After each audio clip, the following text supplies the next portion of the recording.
Hello everybody, this is Rapid. Today I'm going to show you how to set up your user interface as a healer. There's a few important things that every healer needs to have on their user interface, so I'm going to go ahead and show those to you. First, we're going to go to our preferences and go over to user interface right here. We're going to scroll down to this operations frame. We want to make sure that use operation frames as group frames is checked. That's important. So we're going to go ahead and hit OK. Now we're going to open up our interface editor, and by default we see people's names here and their tiny little health bar in this little corner.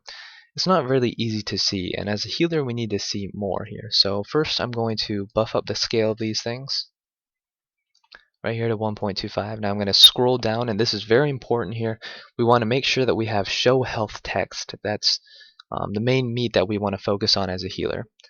So we can barely see the text there, it's small, so let's go ahead and make it bigger. We're going to increase the health height up to say 25.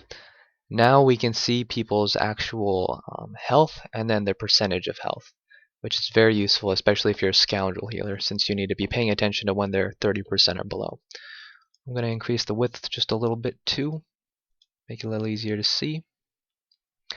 Perfect. And now, by default, the debuff scale and buff scale is 3 on both of those. So as a healer, right now, since we have no debuffs, we see 4 buffs, the class buffs.